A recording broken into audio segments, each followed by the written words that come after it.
Hello. Today we are going to be talking about Lord of the Flies, Chapter 3. And specifically today we will be talking about the start of a big conflict between Jack and Ralph, the Beastie returns, and Simon. Who is he? So, at the start of Chapter 3, we are hunting in the forest with Jack, and we can tell that a good bit of time has passed between Chapter 2 and Chapter 3 because the author describes Jack's hair. And he says his sandy hair, considerably longer than it had been when they dropped in, was lighter now. So his hair is longer, it's lighter from the sun. So the boys had been on the island for a good bit of time now.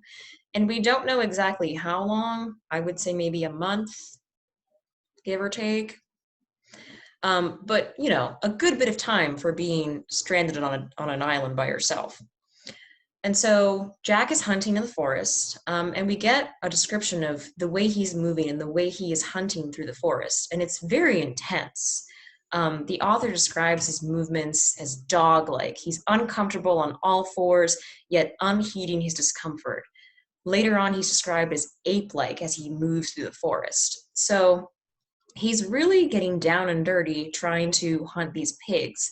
And at one point, he even gets the scent of the droppings of the pigs, and that's how he tracks one. So he's very involved in the forest. He's covered in dirt. He's really getting right down to the ground trying to hunt and get these pigs. And he does find one. He attempts to stab it, and his spear misses. So at this point, Jack is 0 for 2 with the pigs. Probably more than that. We just have seen the 2 hunts in the book, but he has caught 0 so far. So naturally, being Jack, he's very frustrated. He decides to give up. He goes back to the beach where Simon and Ralph are working on some huts. And so there they are, and Ralph is very upset because only Simon has been helping him. And he says, all day I've been working with Simon. No one else. They're all eating or bathing or playing. So he's very upset, justifiably so, I think, because only Simon is helping him with this task, and all of the boys should be contributing. And this kind of leads into the big fight between Jack and Ralph.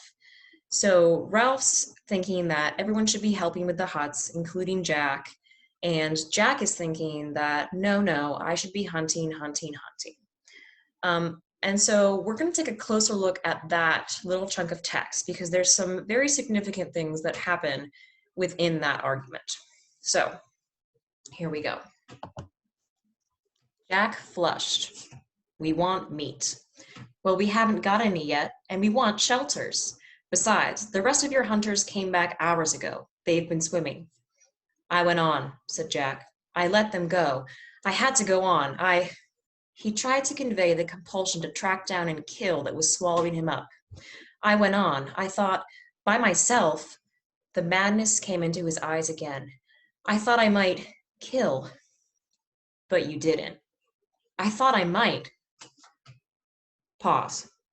Stop. Hold up. Let's take a look at a couple of lines in here.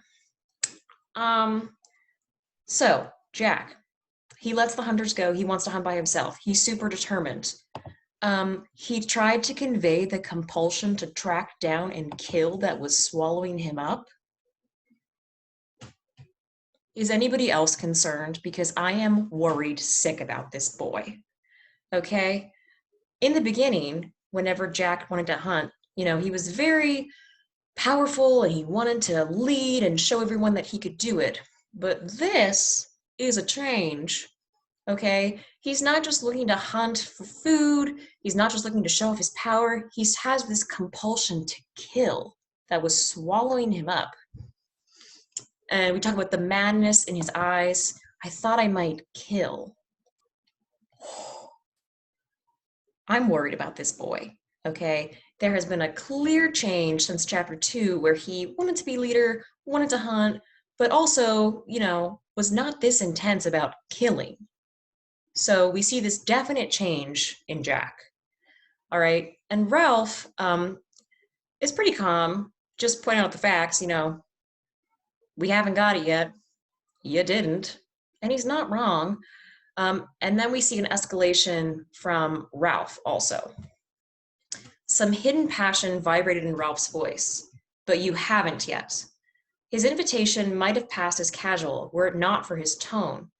You wouldn't care to help with the shelters, I suppose. We want meat, and we don't get it. Now the antagonism was audible. But I shall. Next time, I've got to get a barb on this spear. We wounded a pig and the spear fell out. If we could only make barbs. We need shelters. Suddenly, Jack shouted in rage. Are you accusing? All I'm saying is we worked dashed hard. That's all. Whew. That's a lot of heat in there. So, clearly, Ralph starts to get upset because we have this hidden passion that comes out in his voice, this emotion, this anger as he's saying this. And at first it's kind of like, maybe he's mad, maybe he's not. And then for sure, we say the antagonism is audible, right? So we hear the friction between the boys. We see that there's definitely anger, they're definitely fighting. And Jack blows up, typical Jack, and starts shouting. And Ralph does a good job at sort of stepping back and saying, listen, all I'm saying is we've worked really hard. So it doesn't end super productively, but it's their first kind of big blowout that we see. And it lets us know that, you know, they aren't kind of getting along the way they originally were. So this leads us on to talk about the beastie. And Ralph basically is saying, we need these shelters and these huts because we need the boys to be safe and to have a home. And he says, they talk and scream, the little ones, even some of the others, as if this wasn't a good island. Astonished at the interruption, they looked up at Simon's serious face, as if the beastie or the snake thing was real. First of all, hello, Simon, welcome to the conversation. Second of all, the snake thing and the beastie. So it says that these have not been mentioned. They haven't talked about the snake thing. Probably because that boy died. Nevertheless, it's clear that the beastie and the snake thing is still worrying the kids. They're still concerned about it, and not just the little ones, some of the others too. So there's still this fear of the unknown, of this creature, this snake thing, this beast, that might be on the island. And so, you know, the boys, they don't really talk about it that much, but they do acknowledge that the others are feeling this. And Jack this time even contributes that he might be feeling something too. He says, it's just a feeling, but you can feel as if you're not hunting, but being hunted, as if something's behind you all the time in the jungle. That's how you can feel in the forest. Of course, there's nothing in it. So Jack acknowledges that, yeah, there is this weird feeling that I get sometimes that something's hunting me. And then, you know, to show that his manliness and he's brave, he says, there's nothing in it, of course. But clearly there is.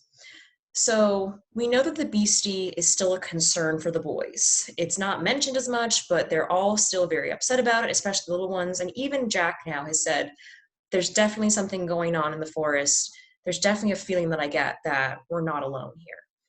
So it's a big concern. And so Ralph says, well, we just have to focus on keeping the fire going so that we will get rescued. And that takes us to another significant piece of text. So Ralph says, the best thing we can do is to get ourselves rescued. Jack had to think a moment before he could remember what rescue was. Rescue? Yes, of course. All the same, I'd like to catch a pig first. I'm sorry, what? He had to think a moment before he could remember what rescue was? What? How is that not your first thought every day, every second? Getting out of that island. So again, we see this big change in Jack. He originally, you know, was definitely trying to have a fun time on the island, but now he's kind of even forgotten about getting off of the island. So he has a huge personality change between chapter 2 and chapter 3. And in chapter 3, we really see him come out as more of a savage, and his connection to civilization is really lost. He has to remember it. He has to be reminded that they're trying to get rescued. So it's very significant, the change in chapter 2 and 3. And I personally am very concerned for Jack and the other boys because, I mean, they're around Jack, but mostly Jack. So while Jack and Ralph are talking about this, Simon, who had been helping with the huts, he wanders off, and we get a little bit more information on Simon that we had not gotten before. So these are some pictures of Simon from the 2 films that were made of Lord of the Flies. And we get a description of him that he has long, dark hair. Again, I don't know what this blonde boy is doing, playing someone with dark hair, but he's got dark hair, he's quite short and skinny, and he goes into the forest, and we learn a couple of things about him. Number one, he's not scared of the forest because he goes in and he's very determined and he seems comfortable in there. Number two, he is kind because not only is he helping Ralph with the huts, but when the little ones approach him, he gets them all the fruit from the high-hanging trees without complaint. So he's nice to the little ones. And then he kind of goes into the forest, and he has this space that he goes to, which is kind of enclosed. It's described as, there's a carpet. He goes in between these 2 leaves, and he's in his own little space. And we have some beautiful description of the forest as Simon is in his own space. So it's one of the first times that we see Simon really for his own character in the book. So what I would like you guys to do for homework is go back to your characterization chart and update it with more information about Simon. And you can look on pages 55 through 57 for that specific description. The second thing I would like you to do is go back through our online discussion that you did yesterday and read the whole document. So read everyone's questions and everyone's answers. And then you're going to fill out a Google form, which will be on Google Classroom, that has a couple questions about the online discussion. And I'm going to ask you to kind of tell me one question that stuck out to you and one thing that you learned. All right. But our discussion was awesome today. So definitely go back and read it through. You guys had some really good questions and really good thoughts. So we will move on with chapter 4. All right. See you later.